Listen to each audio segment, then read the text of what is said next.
Bonjour tout le monde et bienvenue à notre mini-atelier basé sur 7 ressources. Donc, c'est un livre au sujet des bonnes pratiques pédagogiques en écriture. Donc, la ressource s'intitule 70 activités motivantes de communication écrite et le sous-titre, c'est Soutenir les élèves dans leur cheminement en écriture. Donc, je vais brièvement parler un peu de la pédagogie qui est présentée dans la préambule et dans l'introduction de cette ressource. Et après, je vais vous montrer mes activités préférées. Et après, si vous aimez bien la ressource, on va diffuser ce livre parmi le système. Donc, ça va être livré à vos écoles et vous pouvez même chercher pour des autres activités qui vous intéressent et qui s'appliquent à votre salle de classe. Donc, voilà.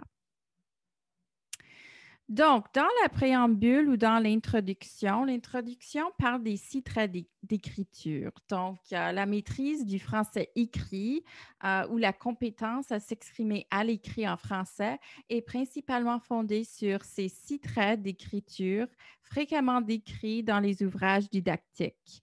Donc, les voici. Numéro 1, c'est la structure des phrases et la fluidité de la phrase. Le deuxième trait, c'est le choix de mots. Troisième trait, ce sont les idées et le contenu. Quatrième trait, c'est l'organisation du texte ou la structure de texte. Le cinquième trait, ce sont les conventions linguistiques. Et la sixième trait ou le sixième trait, c'est la voix ou le style de l'écriture. Donc, le livre parle de ces traits en plus de détails. Donc, si vous êtes intéressé, vous pouvez lire l'introduction de cette ressource.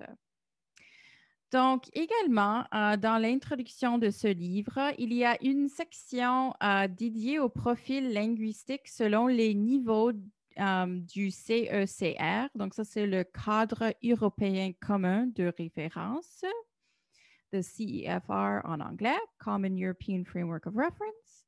Donc, avant de traiter le profil d'un apprenant au niveau A1, je veux souligner que ces profils linguistiques fournissent une description globale des compétences des auteurs selon les 6 niveaux de l'échelle du CECR.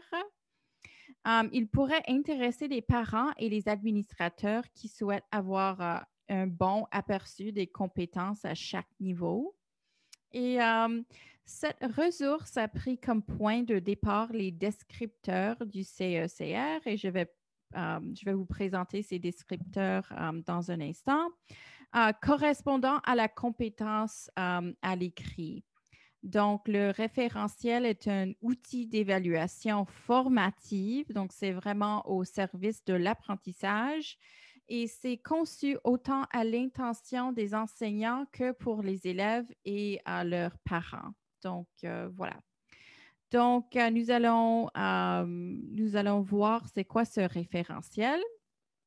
Donc, pour un auteur ou un écrivain à niveau A1, donc c'est vraiment un auteur émergent. Donc, voici le référentiel. Donc, l'auteur relate des faits isolés. L'auteur va fournir des renseignements simples ou, par exemple, une liste de mots ou de phrases simples qui sont présentés en ordre séquentiel. Donc, l'auteur est capable de présenter une liste. L'auteur répond aux questions qui, quoi, où et quand.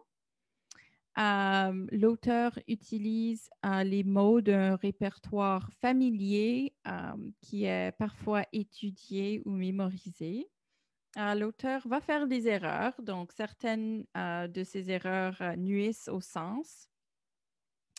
Et l'auteur est capable d'utiliser les majuscules et ponctuation correctement. Donc, ça, c'est vraiment le profil d'un auteur à niveau A1. Donc, voici le profil d'un auteur à niveau A2 et c'est toujours un auteur émergent. Donc, l'auteur rédige des textes relevant des situations personnelles ou familières.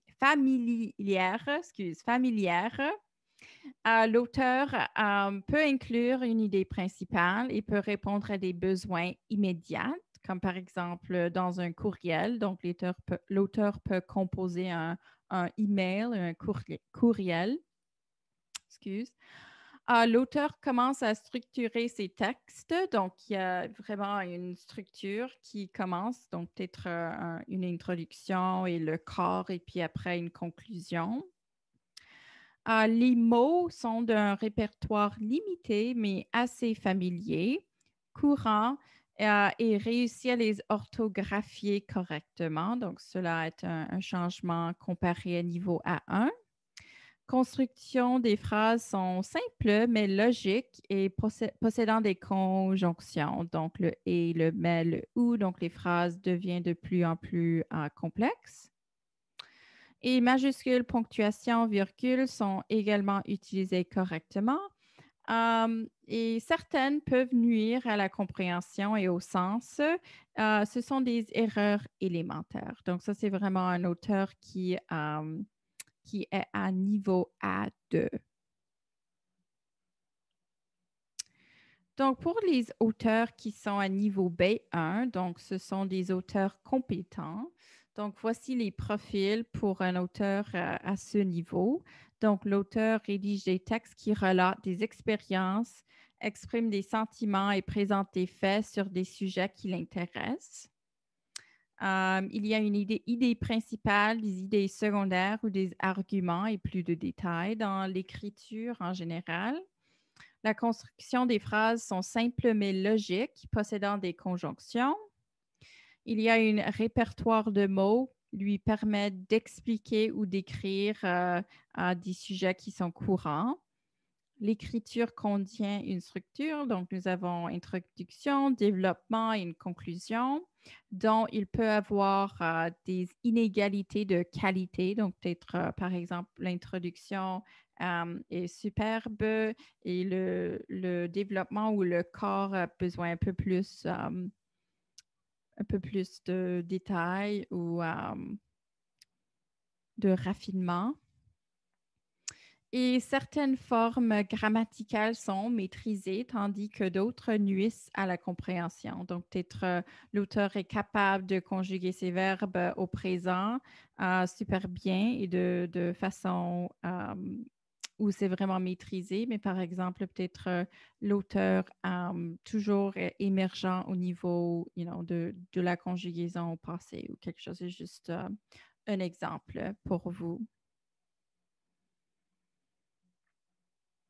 Et le profil pour un auteur qui est au niveau B2, donc c'est toujours un auteur compétent, mais l'auteur traite de divers sujets relatifs à ses champs d'intérêt. L'auteur développe des arguments afin de soutenir ou de réfuter une opinion. L'idée principale est bien développée et soutenue par des idées secondaires ou des arguments. Il y a beaucoup plus de détails ou des exemples. Il y a des phrases plus complexes et une structure assez variée à ces phrases.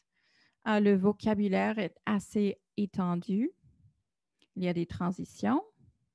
Il y a une maîtrise de formes grammaticales de base. Certains éléments sont plus maîtrisés que d'autres. Et certaines erreurs, les erreurs nuisent rarement au sens. Donc, voici le profil pour un auteur à niveau B2. Donc, il est à noter que le niveau C1 et C2 est extrêmement élevé et ne sera généralement pas atteint par des élèves d'immersion, même à la fin du secondaire ou au lycée. Néanmoins, c'est inclus dans le référentiel pour montrer que le développement de la compétence en écriture est un processus sans fin. Donc, c'est vraiment continu. Donc, voilà.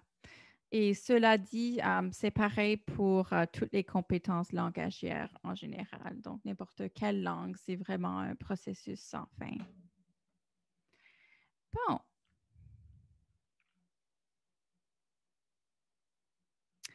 Au niveau du CEC ou de CEFR en anglais.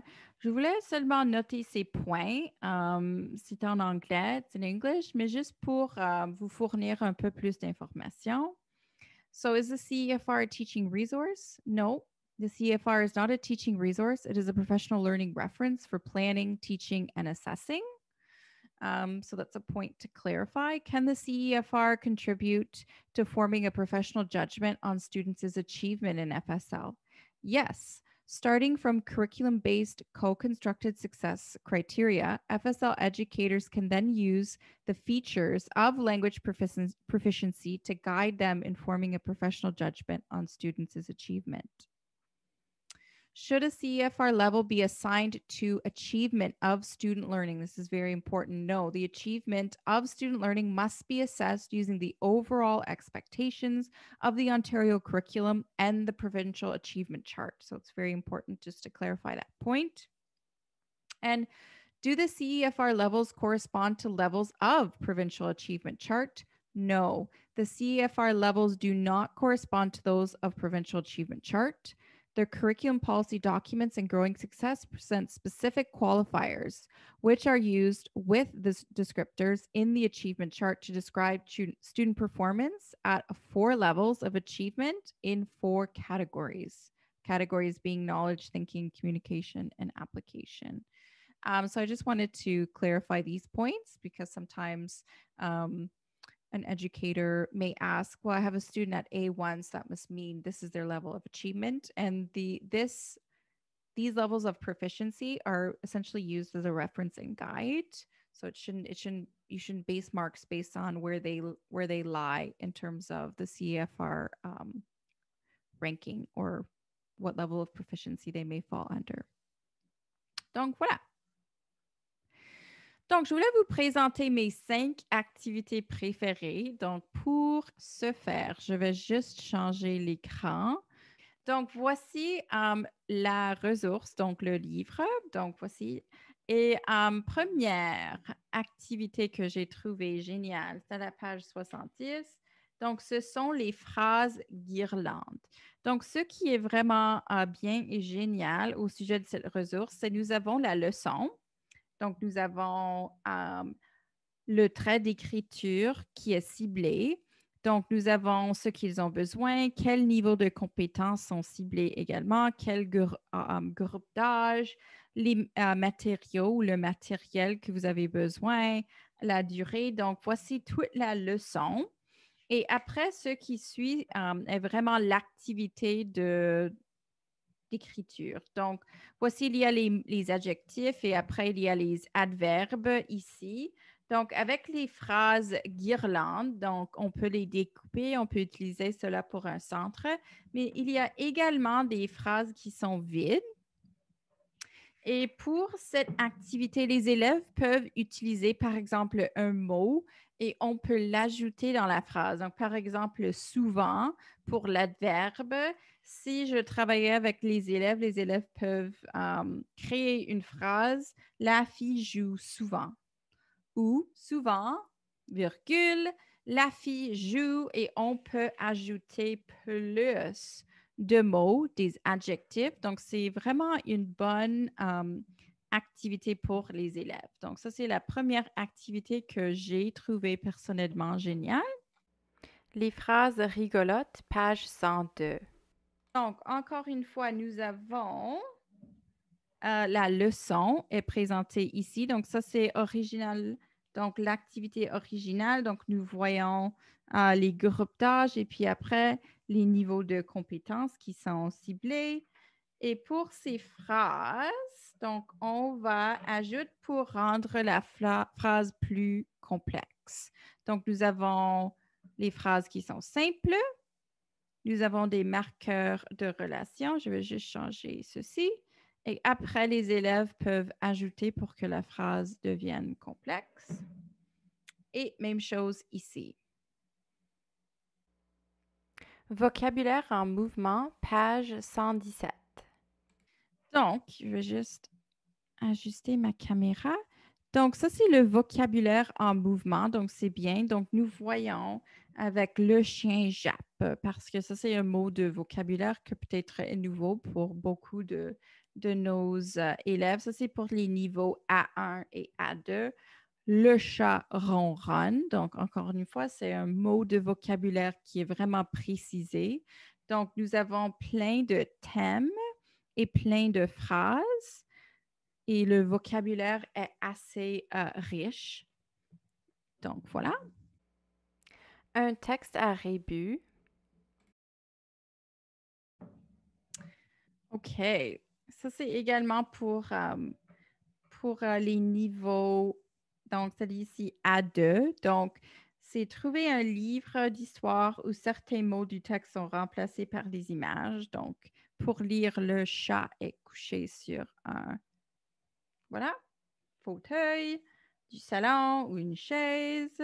Il fait chaud et le soleil brille. Donc, c'est vraiment c'est une activité assez intéressante que j'ai beaucoup aimée. C'est bon pour encourager la répétition, puis après également pour que les élèves réfléchissent aux mots de vocabulaire. Donc, c'est vraiment bon pour construire le sens des mots et leur vocabulaire. Donc, j'ai vraiment trouvé cette activité intéressante, assez intéressante. Les ascenseurs de conjugaison, page 266. Bon, ici, nous avons les verbes présents en ER. Donc, on voit les terminaisons pour la conjugaison des verbes. Ici, c'est pour l'imparfait. Donc, c'est bien parce que on peut découper ceci. Donc, si les élèves ont, par exemple, un cahier de travail qui est interactif, les élèves peuvent ajouter cela, ces bandes-là, peuvent les coller dans leur cahier. Donc, nous avons également le conditionnel présent, futur, simple. Donc, je trouve que c'est vraiment bon. Je vais vous montrer du coup quelque chose que je faisais dans mes salles de classe. Donc, j'avais un mur, excuse, j'avais un mur dans ma salle de classe lorsque j'enseignais, ça c'est les niveaux juniors, mais j'avais créé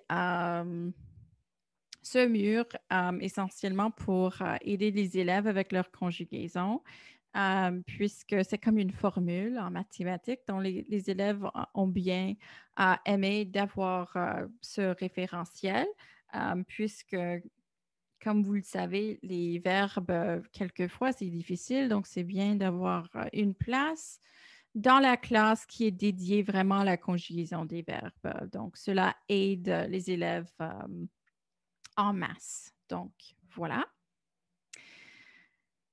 Donc, voilà ma présentation. Je voulais dire merci. I wanted to thank you all. So this quick little session based on this resource that we are going to send out to the system. So have a look for it and have fun exploring the fun activities that you can use in your classroom with your students. Au revoir.